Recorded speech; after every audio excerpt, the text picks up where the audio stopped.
Hi ಸ್ನೇಹಿತರೆ, welcome to my new journey channel. ಈ ವಿಡಿಯೋದಲ್ಲಿ ತನ್ನ ಸುಂದರ ವಾಸ್ತುಶಿಲ್ಪ ಕಲಾ ಸೌಂದರ್ಯದಿಂದ ಎಲ್ಲರ ಕಣ್ಮನವನ್ನು ಸೆಳೆಯುವ ವಿಶ್ವ ಪಾರಂಪರಿಕ ತಾಣವಾಗಿ ಪ್ರಸಿದ್ಧಿಯನ್ನು ಪಡೆದಿರುವ ಕೋನಾರ್ಕ್ನ ಸೂರ್ಯ ದೇವಾಲಯ, ಕಲಾವಿದನ ಕೈಚಳಕದಿಂದ ರೂಪುಗೊಂಡಿರುವ ಅದ್ಭುತವಾದ ಮರಳಿನ ಕಲಾಕೃತಿಗಳನ್ನು ಹೊಂದಿರುವ ಸುದಮ್ and art museum, Chandrabhaga beach ಹಾಗೂ ಭುವನೇಶ್ವರ್ನಲ್ಲಿ ನೋಡಬೇಕಾದ ಪ್ರಮುಖ ಸ್ಥಳಗಳ ಬಗ್ಗೆ ಮಾಹಿತಿಯನ್ನು ತಿಳಿದುಕೊಳ್ಳೋಣ. ಕೋನಾರ್ಕ್ನ ಸೂರ್ಯ ದೇವಾಲಯವು ಪೂರಿಯಿಂದ 35 ಕಿಲೋಮೀಟರ್, ಭುವನೇಶ್ವರ್ನಿಂದ 72 ಕಿಲೋಮೀಟರ್, ಬೆಂಗಳೂರಿನಿಂದ 1468 ಕಿಲೋಮೀಟರ್ ದೂರದಲ್ಲಿದೆ. ನಾವು ಪೂರಿ ಜಗನ್ನಾಥ ಸ್ವಾಮಿಯ ಆಲಯವನ್ನು ದರ್ಶನ ಮಾಡಿಕೊಂಡು ಪೂರಿಯಿಂದ ಕೋನಾರ್ಕ್ ಹಾಗೂ ಭುವನೇಶ್ವರ್ಗೆ ಹೋಗುತ್ತಿದ್ದೇವೆ.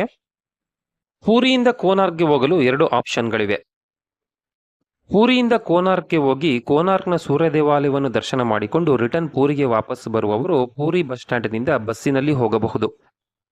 ಪೂರಿ ಬಸ್ ಸ್ಟ್ಯಾಂಡಿನಿಂದ ಕೋನಾರ್ಕ್ಗೆ ಹೋಗಲು ಬಸ್ಗಳು ಅವೈಲಬಲ್ ಇರುತ್ತವೆ. ಇದು ಮೊದಲನೇ ಆಪ್ಷನ್. ಆದರೆ ಬಸ್ಗಳು ರೆಗ್ಯುಲರ್ ಆಗಿ ಅವೈಲಬಲ್ ಇರುವುದಿಲ್ಲ, ಸ್ವಲ್ಪ ಸಮಯ ಕಾಯಬೇಕಾಗುತ್ತದೆ. ಇನ್ನು ಎರಡನೇ ಆಪ್ಷನ್ ನೋಡುವುದಾದರೆ, ಯಾರು ಕೋನಾರ್ಕ್ಗೆ ಹೋಗಿ ಸೂರ್ಯ ದೇವಾಲಯವನ್ನು ದರ್ಶನ ಮಾಡಿಕೊಂಡು ಅಲ್ಲಿಂದ ಭುವನೇಶ್ವರ್ಗೆ ಹೋಗಬೇಕು ಎಂದುಕೊಳ್ಳುತ್ತಾರೋ ಅವರು ಟೂರಿಸ್ಟ್ ವಾಹನದಲ್ಲಿ ಹೋಗಬಹುದು. ಪೂರಿ ಜಗನ್ನಾಥ ಸ್ವಾಮಿಯ ಆಲಯದ ಸಮೀಪ ಅನೇಕ ಟೂರಿಸ್ಟ್ ವಾಹನಗಳ ಬುಕಿಂಗ್ ಏಜೆನ್ಸಿಗಳು ಇರುತ್ತವೆ. ಅಲ್ಲಿ ನೀವು ವಾಹನವನ್ನು ಬುಕ್ ಮಾಡಿಕೊಳ್ಳಬಹುದು. ನೀವು ಹೆಚ್ಚು ಜನರಿದ್ದರೆ ಓನ್ ವೆಹಿಕಲ್ ಅನ್ನು ಬುಕ್ ಮಾಡಿಕೊಳ್ಳಬಹುದು ಅಥವಾ ಶೇರ್ಡ್ ವೆಹಿಕಲ್ ನಲ್ಲಿ ಕೂಡ ಹೋಗಬಹುದು. ಶೇರ್ಡ್ ವಾಹನದವರು ಒಬ್ಬರಿಗೆ 300 ರಿಂದ 350 ರೂಪಾಯಿಗಳನ್ನು ತೆಗೆದುಕೊಳ್ಳುತ್ತಾರೆ. ನಾವು 8 ಜನ ಇದ್ದೆವು. ಪೂರಿಯಲ್ಲಿ ಟೂರಿಸ್ಟ್ ವಾಹನದ ಬುಕಿಂಗ್ ಏಜೆನ್ಸಿಯಲ್ಲಿ ಓನ್ ವೆಹಿಕಲ್ ಅನ್ನು ಬುಕ್ ಮಾಡಿದ್ದೆವು. ನಾವು ಈ ವಾಹನದಲ್ಲಿ ಪೂರಿಯಿಂದ ಕೋನಾರ್ಕ್ಗೆ ಹೋಗುತ್ತಿದ್ದೇವೆ. ಒಂದು ದಿನದಲ್ಲಿ ಪೂರಿಯಿಂದ ಕೋನಾರ್ಕ್ ಹಾಗೂ ಭುವನೇಶ್ವರ್ನಲ್ಲಿ ಇರುವ ಪ್ರಮುಖ ಸ್ಥಳಗಳನ್ನು ತೋರಿಸಿ ರಿಟರ್ನ್ ಪೂರಿಗೆ ವಾಪಸ್ ಕರೆತರಲು 4,000 ರೂಪಾಯಿಗಳನ್ನು ತೆಗೆದುಕೊಂಡರು. ಟೋಲ್ ಗೇಟ್ ಹಾಗೂ ಪಾರ್ಕಿಂಗ್ ಶುಲ್ಕವು ಇದರಲ್ಲೇ ಇನ್ಕ್ಲೂಡ್ ಆಗಿದೆ. ಈಗ ನಾವು ಪೂರಿಯಿಂದ ಕೋನಾರ್ಕ್ಗೆ ಹೋಗುವ ಮಾರ್ಗ ಮಧ್ಯದಲ್ಲಿ ಇರುವ ಒಡಿಸ್ಸಾದ ಬೆಲೇಶ್ವರ ಪಟಾನ ಗ್ರಾಮದಲ್ಲಿ ಇರುವ ಸುದಮ್ ಸ್ಯಾಂಡ್ ಆರ್ಟ್ ಮ್ಯೂಸಿಯಂಗೆ ಬಂದಿದ್ದೇವೆ. ಈ ಮ್ಯೂಸಿಯಂ ಪೂರಿಯಿಂದ 11 ಕಿಲೋಮೀಟರ್ ದೂರದಲ್ಲಿದೆ. ಎಂಟ್ರಿ ಟಿಕೆಟ್ ತೆಗೆದುಕೊಳ್ಳಬೇಕು. ಒಬ್ಬರಿಗೆ 40 ರೂಪಾಯಿ. ಈ ಸಂಗ್ರಹಾಲಯವು ಭಾರತದ ಖ್ಯಾತ ಮರಳು ಶಿಲ್ಪಿ ಸುದಮ್ ಪ್ರಧಾನ್ ಅವರ ಮೇರು ಕಲಾಕೃತಿಗಳನ್ನು ಒಳಗೊಂಡಿದೆ. ಮೊದಲು ಹವ್ಯಾಸವಾಗಿ ಪ್ರಾರಂಭವಾದ ಈ ಕಲೆಯು ಈಗ ಸುದಮ್ ಅವರ ವೃತ್ತಿಯಾಗಿದೆ. ಈ ವಸ್ತು ಸಂಗ್ರಹಾಲಯವು ಭಾರತದ ಮೊದಲ ಮರಳು ಕಲಾ ವಸ್ತು ಸಂಗ್ರಹಾಲಯವಾಗಿದ್ದು, ಮರಳಿನಿಂದ ನಿರ್ಮಿಸಿರುವ ಇಲ್ಲಿನ ಕಲಾಕೃತಿಗಳು ನೋಡುಗರಿಗೆ ಅಚ್ಚರಿಯನ್ನು ಮೂಡಿಸುತ್ತದೆ. 2004ರಲ್ಲಿ ಸುದಮ್ ಅವರು ಪೂರಿಯ ಗೋಲ್ಡನ್ ಬೀಚ್ನಲ್ಲಿ ಮರಳು ಶಿಲ್ಪಗಳನ್ನು ತಯಾರಿಸಲು ಪ್ರಾರಂಭಿಸಿದರು. ಅವರ ಈ ಪ್ರತಿಭೆಯು ಅವರನ್ನು ಅಂತಾರಾಷ್ಟ್ರೀಯ ವೇದಿಕೆಗಳಿಗೆ ಕರೆದೊಯ್ಯಿತು ಮತ್ತು ಹಲವಾರು ಪ್ರಶಸ್ತಿಗಳನ್ನು ಗೆದ್ದ ನಂತರ ಅವರು 2018ರಲ್ಲಿ ತಮ್ಮದೇ ಆದ ವಸ್ತು ಸಂಗ್ರಹಾಲಯವನ್ನು ಪ್ರಾರಂಭಿಸುತ್ತಾರೆ. ಈ ಸ್ಯಾಂಡ್ ಆರ್ಟ್ ಮ್ಯೂಸಿಯಂನಲ್ಲಿ ಮರಳಿನ ಕಲಾಕೃತಿಗಳ ವಿಗ್ರಹಗಳು ಮತ್ತು ಸ್ಯಾಂಡ್ ಅನಿಮೇಷನ್ಗಳನ್ನು ನೋಡಬಹುದು. ಈ ಮ್ಯೂಸಿಯಂ ಸುಮಾರು 2.5 ಎಕರೆ ಪ್ರದೇಶದಲ್ಲಿ ಹರಡಿಕೊಂಡಿದ್ದು, 20 ಅಡಿ ಎತ್ತರದ ಬುದ್ಧನ ವಿಗ್ರಹ, 22 ಅಡಿ ಎತ್ತರದ ಮರಳಿನ ಕೋಟೆ ಮತ್ತು ಇನ್ನೂ ಅನೇಕ ಮರಳಿನ ಶಿಲ್ಪಗಳನ್ನು ಒಳಗೊಂಡಿದೆ. ದುರ್ಗಾ ಪೂಜೆ, ಸೈಕಲ್ ರಿಕ್ಷಾ, ಗಣೇಶ ಚತುರ್ಥಿ, ಛತ್ರಪತಿ ಶಿವಾಜಿ ಮಹಾರಾಜರು ಮತ್ತು ಗೇಟ್ ವೇ ಆಫ್ ಇಂಡಿಯಾವನ್ನು ತೋರಿಸುವ ಶಿಲ್ಪಗಳು, ಕೋನಾರ್ಕ್ನ ಸೂರ್ಯ ದೇವಾಲಯ, ಪೂರಿ ಜಗನ್ನಾಥ ಸ್ವಾಮಿ, APJ Abdul Kalam, Taj Mahal, king Kong ಹೀಗೆ 40ಕ್ಕೂ ಹೆಚ್ಚಿನ ಮರಳು ಕಲಾಕೃತಿಗಳನ್ನು ಪ್ರದರ್ಶಿಸಲಾಗಿದೆ. ಇನ್ನು ಈ ಮ್ಯೂಸಿಯಂನ ಟೈಮಿಂಗ್ಸ್ ನೋಡುವುದಾದರೆ ಬೆಳಗ್ಗೆ 7ರಿಂದ ರಾತ್ರಿ 8:30ರವರೆಗೆ ಓಪನ್ ಇರುತ್ತದೆ.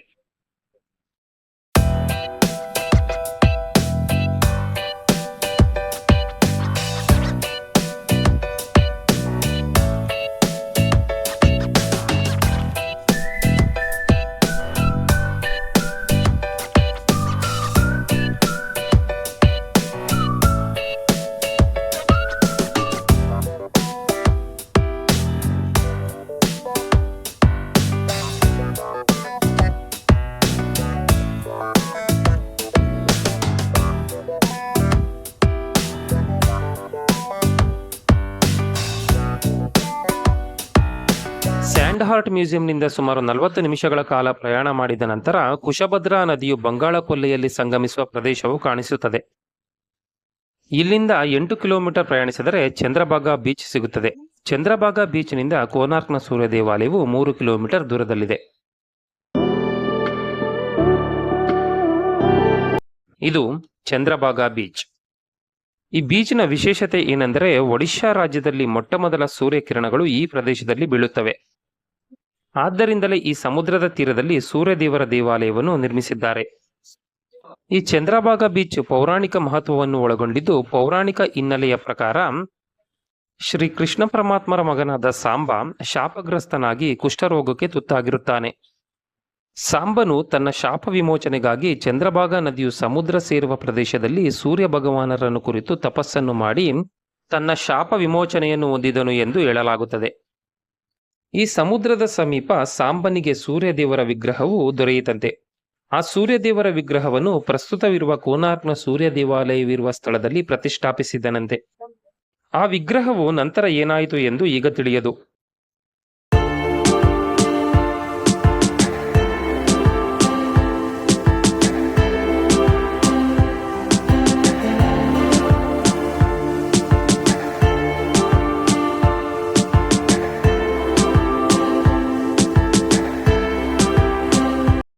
ಚಂದ್ರಭಾಗ ಬೀಚ್ನಿಂದ ಕೋನಾರ್ಕ್ನ ಸೂರ್ಯ ದೇವಾಲಯವು 3 ಕಿಲೋಮೀಟರ್ ದೂರದಲ್ಲಿದೆ. ಇದು ಕೋನಾರ್ಕ್ನ ಸೂರ್ಯ ದೇವಾಲಯಕ್ಕೆ ಹೋಗುವ ಎಂಟ್ರೆನ್ಸ್ನ ಮಾರ್ಗ. ಪ್ರಸ್ತುತ ಈ ಆಲಯದಲ್ಲಿ ಯಾವುದೇ ರೀತಿಯ ಪೂಜೆಗಳು ನಡೆಯುವುದಿಲ್ಲ. ಕೋನಾರ್ಕ್ನ ಸೂರ್ಯ ದೇವಾಲಯವನ್ನು ಒಂದು ಐತಿಹಾಸಿಕ ಪಾರಂಪರಿಕ ಕಟ್ಟಡವಾಗಿ ಪರಿಗಣಿಸುತ್ತಾರೆ. ಆದ್ದರಿಂದಲೇ ಈ ಆಲಯದ ಒಳಗೆ ಚಪ್ಪಲಿ, ಮೊಬೈಲ್ ಅನ್ನು ಅಲೋ ಮಾಡುತ್ತಾರೆ. ಕೋನಾರ್ಕ್ನ ಸೂರ್ಯ ದೇವಾಲಯವನ್ನು 1984ರಲ್ಲಿ ವಿಶ್ವ ಪಾರಂಪರಿಕ ಕಟ್ಟಡವಾಗಿ ಗುರುತಿಸಿದ್ದಾರೆ. ಕೋನಾರ್ಕ್ ಪದದ ಅರ್ಥವೇನೆಂದರೆ ಕೋನಾ ಪ್ಲಸ್ ಅರ್ಕ್ ಎಂಬ 2 ಪದಗಳನ್ನು ಕೂಡಿಸಿದಾಗ ಕೋನಾರ್ಕ್ ಆಗುತ್ತದೆ. ಕೋನಾ ಎಂದರೆ ಕೋನ ಮತ್ತು ದಿಕ್ಕು ಎಂಬ ಅರ್ಥ ಬರುತ್ತದೆ. ಅರ್ಕ್ ಎಂದರೆ ಸಂಸ್ಕೃತದಲ್ಲಿ ಸೂರ್ಯ ಎಂಬ ಅರ್ಥ ಬರುತ್ತದೆ. ಕೋನಾರ್ಕ್ನ ಸೂರ್ಯ ದೇವಾಲಯವು ಪೂರಿಗೆ ಈಶಾನ್ಯ ದಿಕ್ಕಿನಲ್ಲಿದೆ. ಆದ್ದರಿಂದಲೇ ಈ ಪ್ರದೇಶಕ್ಕೆ ಕೋನಾರ್ಕ್ ಎಂಬ ಹೆಸರು ಬಂದಿದೆ. ಪೂರಿಗೆ ಈಶಾನ್ಯ ದಿಕ್ಕಿನಲ್ಲಿರುವ ಸೂರ್ಯ ದೇವಾಲಯ.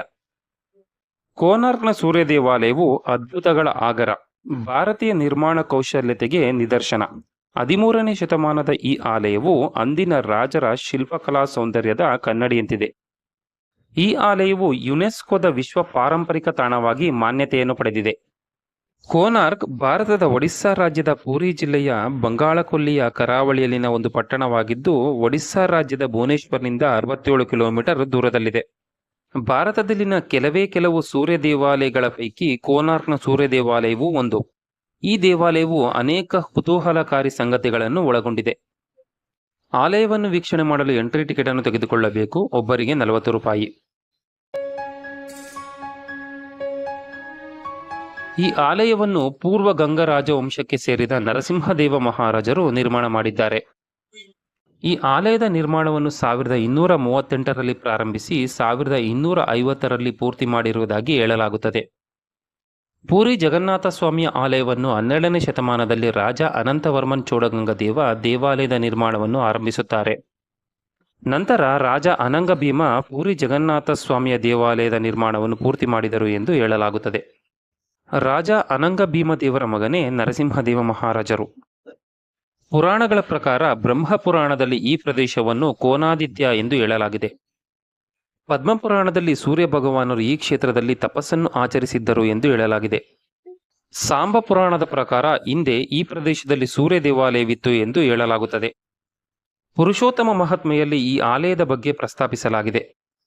ಗಯಾಸುರನೆಂಬ ರಾಕ್ಷಸನನ್ನು ಶ್ರೀ ಮಹಾವಿಷ್ಣುವು ವಧಿಸಿದ ನಂತರ ತಮ್ಮ ಶಂಖವನ್ನು ಪೂರಿಯಲ್ಲಿ, ಚಕ್ರವನ್ನು ಭುವನೇಶ್ವರ್ನಲ್ಲಿ, ಗದೆಯನ್ನು ಜಾಜ್ಪುರ್ನಲ್ಲಿ, ಪದ್ಮವನ್ನು ಕೋನಾರ್ಕ್ನಲ್ಲಿ ಇಟ್ಟರಂತೆ. ಆದ್ದರಿಂದ ಈ ಪ್ರದೇಶವನ್ನು ಪದ್ಮಕ್ಷೇತ್ರ ಎಂದು ಕೂಡ ಕರೆಯಲಾಗುತ್ತದೆ. ಈ ಆಲಯದ ಮುಖ್ಯ ದ್ವಾರದ ಬಳಿ ಇರುವ ಆನೆ, ಸಿಂಹಗಳ ವಿಗ್ರಹಗಳು ಬಹಳ ಅದ್ಭುತವಾಗಿರುತ್ತದೆ. ಮದವೇರಿದ ಆನೆ ಒಬ್ಬ ವ್ಯಕ್ತಿಯನ್ನು ಸಾಯಿಸುತ್ತಿರುವ ರೀತಿ ಕಾಣುತ್ತದೆ. ಸಿಂಹವು ಆ ಆನೆಯ ಮೇಲೆ ದಾಳಿ ಮಾಡುತ್ತಿದೆ. ಸಿಂಹವು ಅಹಂಕಾರಕ್ಕೆ ಪ್ರತೀಕ, ಆನೆಯು ಐಶ್ವರ್ಯದ ಪ್ರತೀಕ. ಈ ಎರಡೂ ಹೆಚ್ಚಾದರೆ ಮನುಷ್ಯನನ್ನು ನಾಶ ಮಾಡುತ್ತದೆ ಎನ್ನುವ ಸಂದೇಶವನ್ನು ಇಲ್ಲಿನ ಶಿಲ್ಪಗಳಲ್ಲಿ ವಿವರಿಸಿದ್ದಾರೆ. ಇದಕ್ಕೆ ಮತ್ತೊಂದು ಅರ್ಥವಿದೆ. ಮದಿಸಿದ ಆನೆಯಂತೆ ಅಜ್ಞಾನದಿಂದ ವಿಜೃಂಭಿಸುವ ಮನುಷ್ಯನ ಅಹಂಕಾರದ ಭಾವನೆಗಳನ್ನು ಜ್ಞಾನವು ಸಿಂಹದ ರೀತಿ ನಿಯಂತ್ರಿಸಬೇಕು ಎಂಬ ಸಂದೇಶಕ್ಕೆ ಪ್ರತಿರೂಪ ಎಂದು ಹೇಳಲಾಗುತ್ತದೆ.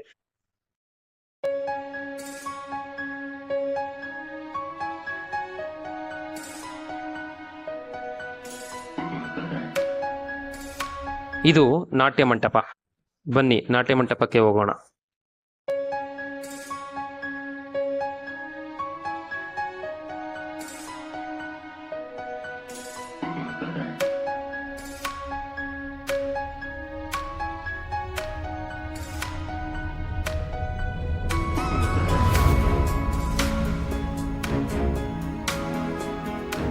13ನೇ ಶತಮಾನದಲ್ಲಿ ನಿರ್ಮಾಣವಾಗಿರುವ ಕೋನಾರ್ಕ್ನ ಈ ಸೂರ್ಯ ದೇವಾಲಯವು ಪ್ರಾಚೀನ ಕಳಿಂಗ ವಾಸ್ತುಶಿಲ್ಪ ಶೈಲಿಯನ್ನು ಒಳಗೊಂಡಿದೆ.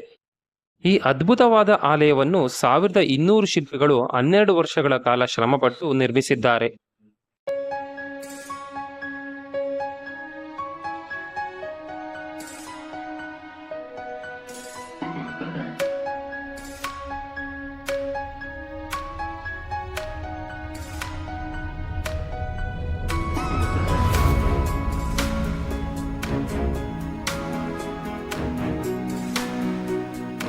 ಈ ನಾಟ್ಯ ಮಂಟಪದ ಮುಂಭಾಗದಿಂದ ಮುಂದೆ ಇರುವ ಸೂರ್ಯ ದೇವಾಲಯವನ್ನು ಎಲ್ಲಿಂದ ನಿಂತು ನೋಡಿದರೂ ನೇರವಾಗಿ ಕಾಣುತ್ತದೆ.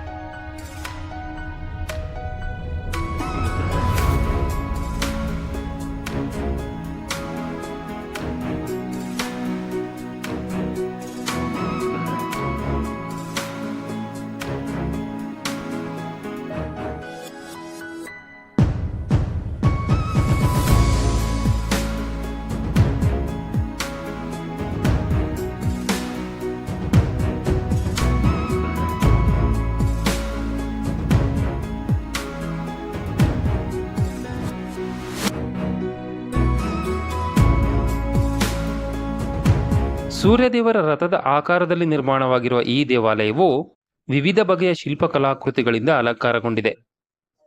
ಈ ಆಲಯವು 7 ಕುದುರೆಗಳು 12 ಜೊತೆ ಚಕ್ರಗಳನ್ನು ಹೊಂದಿರುವ ರಥದ ಆಕಾರದಲ್ಲಿದೆ. ಈ 12 ಜೊತೆ ಚಕ್ರಗಳು ವರ್ಷದ 12 ತಿಂಗಳ ಪ್ರತೀಕವಾಗಿ, ಒಟ್ಟು 24 ಚಕ್ರಗಳು ದಿನದ 24 ಗಂಟೆಗಳ ಪ್ರತೀಕವಾಗಿ, 7 ಕುದುರೆಗಳು ವಾರದ 7 ದಿನಗಳ ಪ್ರತೀಕವಾಗಿ ನಿರ್ಮಿಸಲಾಗಿದೆ ಎಂದು ಹೇಳಲಾಗುತ್ತದೆ. ಇನ್ನು ಕೆಲವು ಇತಿಹಾಸಕಾರರು ಮತ್ತು ಅಧ್ಯಯನಕಾರರು ಹೇಳುವ ಪ್ರಕಾರ ಪೂರ್ವಕಾಲದಲ್ಲಿ ಖಚಿತವಾಗಿ ವಾರಕ್ಕೆ 7 ದಿನಗಳೆನ್ನುವುದು ಇರಲಿಲ್ಲವೆಂದು, ಕೆಲವು ಪ್ರಾಂತ್ಯಗಳಲ್ಲಿ 6 ದಿನಗಳು, ಇನ್ನು ಕೆಲವು ಪ್ರಾಂತ್ಯಗಳಲ್ಲಿ 8 ದಿನಗಳಿದ್ದವು ಎಂದು ಹೇಳಲಾಗುತ್ತದೆ. ಆದ್ದರಿಂದ ಈ 7 ಕುದುರೆಗಳು ಇಂದ್ರಧನಸ್ಸಿನಲ್ಲಿರುವ 7 ಬಣ್ಣಗಳ ಪ್ರತೀಕವೆಂದು ಹೇಳುತ್ತಾರೆ. 16ನೇ ಶತಮಾನದಲ್ಲಿ ಪ್ರಸಿದ್ಧ ಸೈಂಟಿಸ್ಟ್ ಸರ್ ಐಸಕ್ ನ್ಯೂಟನ್ ಬೆಳಕು ಬಿಳಿ ಬಣ್ಣದಿಂದ ಅಲ್ಲ 7 ಬಣ್ಣಗಳಿಂದ ಕೂಡಿದೆ ಎಂದು ನಿರೂಪಿಸಿದರು. ಬಿಳಿ ಬೆಳಕನ್ನು ಪ್ರಿಸಂ ಮೂಲಕ ಹಾಯಿಸಿದಾಗ ಅದು 7 ಬಣ್ಣಗಳಾಗಿ ವಿಭಜನೆಯಾಗುತ್ತದೆ ಎಂದು ತೋರಿಸಿದರು. ಅದೇ ನಮಗೆ ಕಾಮನಬಿಲ್ಲಿನಲ್ಲಿ ಕಾಣಿಸುವ 7 ಬಣ್ಣಗಳು. ಈ ವಿಷಯ ನಮ್ಮ ಪೂರ್ವಜರಿಗೆ ಮೊದಲೇ ತಿಳಿದಿತ್ತು. ಆದ್ದರಿಂದಲೇ 7 ಬಣ್ಣಕ್ಕೆ ಪ್ರತೀಕವಾಗಿ 7 ಕುದುರೆಗಳನ್ನು ನಿರ್ಮಿಸಿದ್ದಾರೆ. ಪ್ರಸ್ತುತ ನಮಗೆ ಕುದುರೆಯ ಮೂರ್ತಿಗಳ ಅವಶೇಷಗಳು ಮಾತ್ರ ಕಾಣಿಸುತ್ತವೆ. ದಾಳಿಕೋರರ ಆಕ್ರಮಣಕ್ಕೆ ತುತ್ತಾಗಿ ಮೂರ್ತಿಗಳು ನಾಶವಾಗಿವೆ.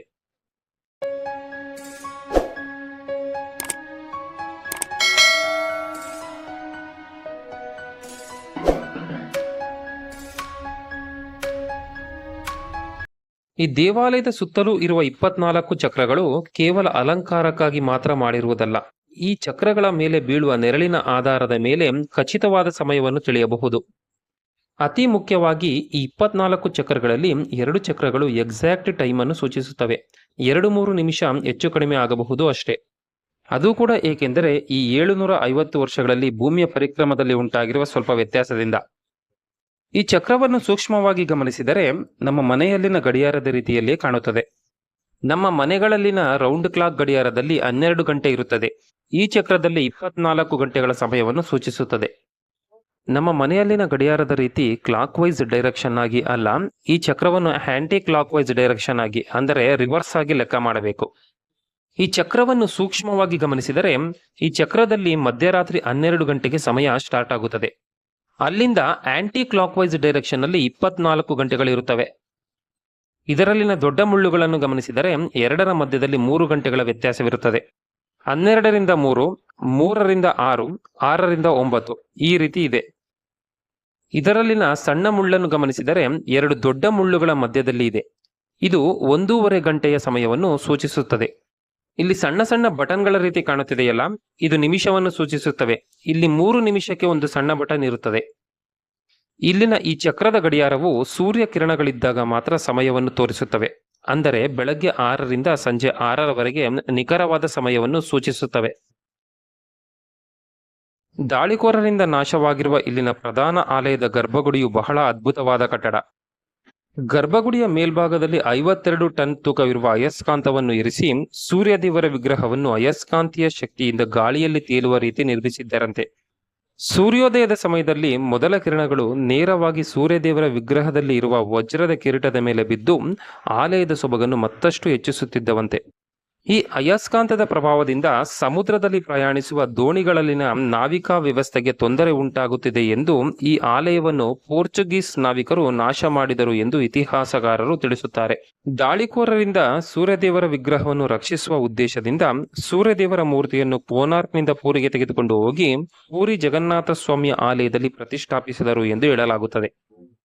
ದೇವಾಲಯವನ್ನು ನೈಸರ್ಗಿಕ ವಿಕೋಪಗಳಿಂದ ರಕ್ಷಿಸುವ ಉದ್ದೇಶದಿಂದ ದೇವಾಲಯದ ಚಾವಣಿಯು ಕುಸಿಯದಂತೆ ಆಸರೆ ನೀಡಿ ಗುಡಿಯನ್ನು ಮುಚ್ಚಲಾಗಿದೆ.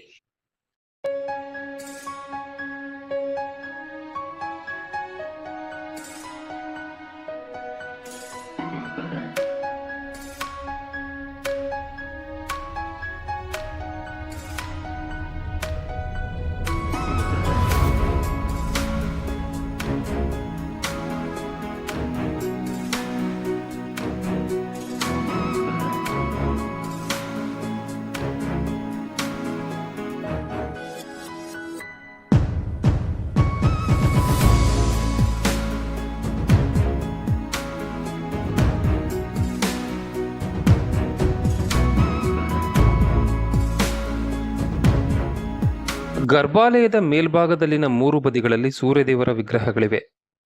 ಪ್ರಸ್ತುತ ಭಕ್ತರು ಈ ಮೂರ್ತಿಗಳನ್ನೇ ದರ್ಶಿಸಿಕೊಳ್ಳುತ್ತಿದ್ದಾರೆ. ಇದರಲ್ಲಿ ಮೊದಲನೇ ಸೂರ್ಯದೇವರ ಮೂರ್ತಿಯು ಉದಯವಾಗುತ್ತಿರುವ ಸೂರ್ಯದೇವರ ಪ್ರತೀಕವಾಗಿ ನಗುಮೊಗದಿಂದ ಕಾಣುತ್ತದೆ. ಇದು ಹೊಸ ಆರಂಭದ ಪ್ರತೀಕ. ಎರಡನೇ ಮೂರ್ತಿಯು ಮಧ್ಯಾಹ್ನದ ಸೂರ್ಯದೇವರ ಪ್ರತೀಕವಾಗಿ ಗಂಭೀರ ರೂಪದಲ್ಲಿ ಕಾಣುತ್ತದೆ. ಇದು ಶಕ್ತಿಯ ಉತ್ತುಂಗವನ್ನು ಪ್ರತಿನಿಧಿಸುತ್ತದೆ. ಇನ್ನು ಮೂರನೇ ಮೂರ್ತಿಯು ಸೂರ್ಯಾಸ್ತವಾಗುತ್ತಿರುವ ಸೂರ್ಯದೇವರ ಪ್ರತೀಕವಾಗಿ ಬೇಜಾರಾಗಿರುವಂತೆ ಕಾಣುತ್ತದೆ. ಇದು ಮುಕ್ತಾಯವನ್ನು ಸೂಚಿಸುತ್ತದೆ. ಈ ಮೂರೂ ಮೂರ್ತಿಗಳು ಸೂರ್ಯದೇವರ ದಿನನಿತ್ಯದ ಚಲನೆ ಮತ್ತು ಜೀವನ ಚಕ್ರವನ್ನು ಸೂಚಿಸುತ್ತವೆ.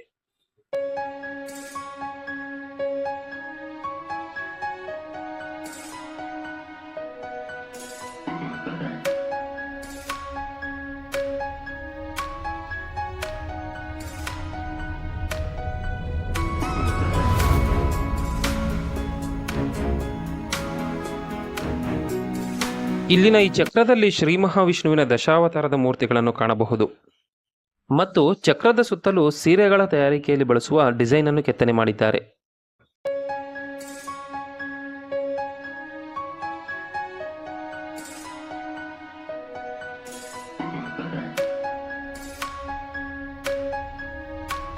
ಇಲ್ಲಿ ನಾಗದೇವರ ಮೂರ್ತಿಗಳನ್ನು ಕಾಣಬಹುದು.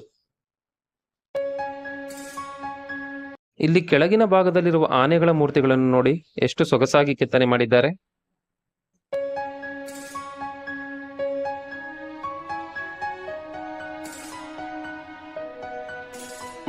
ಇಲ್ಲಿನ ಶಿಲ್ಪಗಳನ್ನು ಗಮನಿಸಿದರೆ ಜಿರಾಫೆಯ ಶಿಲ್ಪ ಕಾಣುತ್ತದೆ.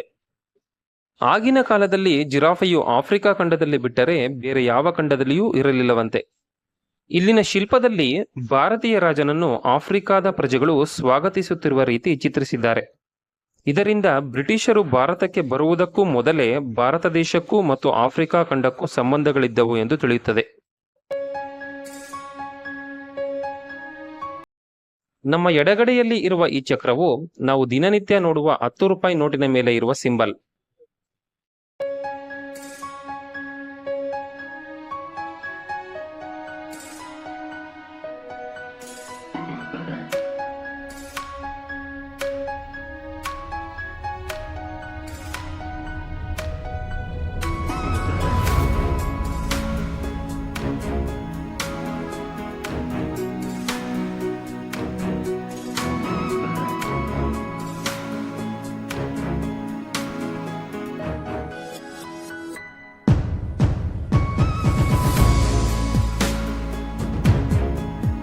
ಈ ಆಲಯದಲ್ಲಿನ 24 ಚಕ್ರಗಳ ಪೈಕಿ 2 ಚಕ್ರಗಳು ಎಕ್ಸಾಕ್ಟ್ ಟೈಮ್ ಅನ್ನು ತೋರಿಸುತ್ತದೆ ಎಂದು ಹೇಳಿದನಲ್ಲ, ಅದರಲ್ಲಿ ಈ ಚಕ್ರವೂ ಒಂದು.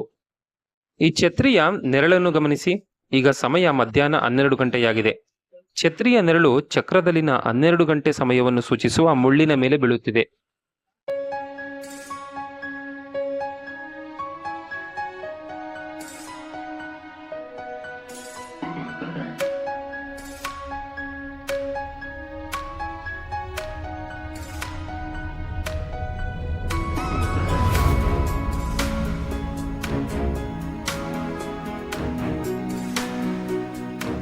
ಇದನ್ನು ಗಮನಿಸಿದರೆ ನಮ್ಮ ಪೂರ್ವಜರು ನೂರಾರು ವರ್ಷಗಳ ಹಿಂದೆ ಈ ರೀತಿಯಾದ ಅದ್ಭುತವಾದ ಮತ್ತು ಅಚ್ಚರಿಗಳಿಂದ ಕೂಡಿರುವ ಇಂತಹ ಸುಂದರವಾದ ದೇವಾಲಯವನ್ನು ಹೇಗೆ ನಿರ್ಮಿಸಿದರು ಎಂಬುದು ಆಶ್ಚರ್ಯವಾಗುತ್ತದೆ.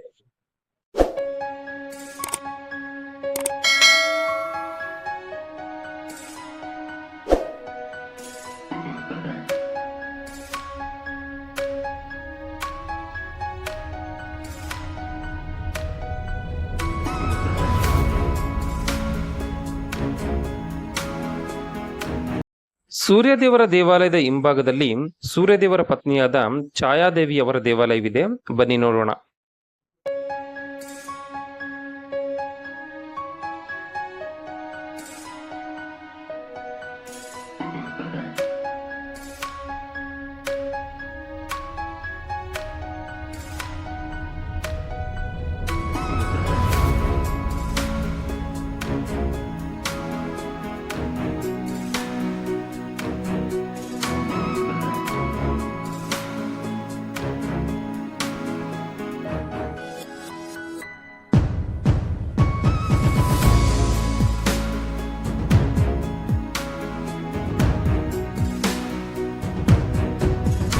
ಇದು ಅತ್ತೆ ಸೊಸೆಯರ ಶಿಲ್ಪಗಳು.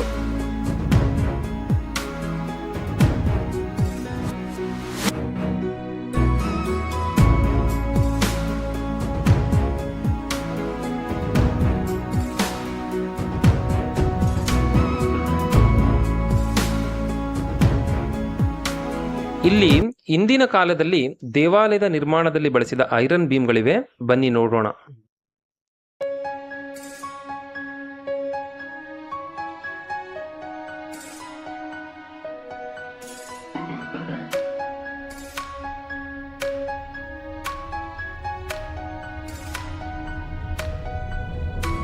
ಸೂರ್ಯ ದೇವಾಲಯದ ಹೊರಭಾಗದಲ್ಲಿ ನವಗ್ರಹ ದೇವಾಲಯವಿದೆ. ಬನ್ನಿ ದರ್ಶನ ಮಾಡಿಕೊಳ್ಳೋಣ.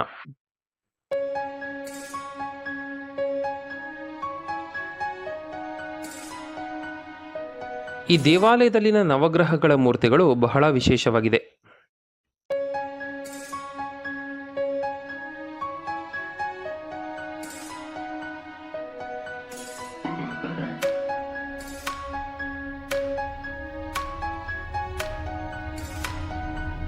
ದೇವಾಲಯದಿಂದ ಹೊರಗೆ ಹೋಗುವ ಈ ಮಾರ್ಗದಲ್ಲಿ ಅನೇಕ ಅಂಗಡಿಗಳಿವೆ. ಶಾಪಿಂಗ್ ಮಾಡುವವರು ಮಾಡಬಹುದು. ಕೋನಾರ್ಕ್ನ ಸೂರ್ಯ ದೇವಾಲಯವನ್ನು ಸಂಪೂರ್ಣವಾಗಿ ನೋಡಲು ಮಿನಿಮಮ್ ಎಂದರೂ 2 ಗಂಟೆಗಳ ಕಾಲ ಸಮಯ ಬೇಕಾಗುತ್ತದೆ. ಮ್ಯಾಕ್ಸಿಮಮ್ ಎಷ್ಟು ಸಮಯ ಸ್ಪೆಂಡ್ ಮಾಡುತ್ತೀರಿ ಎಂಬುದು ನಿಮ್ಮ ಆಯ್ಕೆ.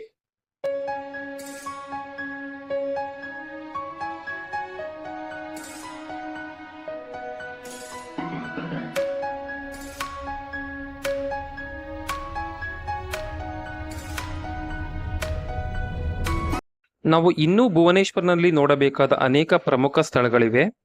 ಪುರಾತನ ದೇವಾಲಯಗಳು, ಐತಿಹಾಸಿಕ ಪ್ರದೇಶಗಳು, ಲಿಂಗರಾಜ್ ಆಲಯ, ಮುಕ್ತೇಶ್ವರ ಆಲಯ, ಧೌಲಗಿರಿ, ಕಳಿಂಗ ಯುದ್ಧ ನಡೆದ ಪ್ರದೇಶ, ಶಾಂತಿ ಸ್ತೂಪ, ಹೀಗೆ ಇನ್ನೂ ಅನೇಕ ಪ್ರಮುಖ ಸ್ಥಳಗಳ ಬಗ್ಗೆ ಮಾಹಿತಿ ಹಂಚಿಕೊಳ್ಳುವುದಿದೆ. ವಿಡಿಯೋ ಲೆಂತಿಯಾಗುವುದು ಎಂದು ಹೇಳಿ ಭುವನೇಶ್ವರ್ನ ವಿಡಿಯೋವನ್ನು ಸಪರೇಟ್ ಆಗಿ ಮಾಡಿದ್ದೇನೆ. ನೀವು ಆ ವಿಡಿಯೋವನ್ನು ಕೂಡ ನೋಡಬಹುದು. ಈ ವಿಡಿಯೋ ನಿಮಗೆ ಇಷ್ಟವಾಗಿದ್ದರೆ ಲೈಕ್ ಮಾಡಿ, ಶೇರ್ ಮಾಡಿ, ಸಬ್ಸ್ಕ್ರೈಬ್ ಮಾಡಿಕೊಳ್ಳಿ. ಧನ್ಯವಾದಗಳು.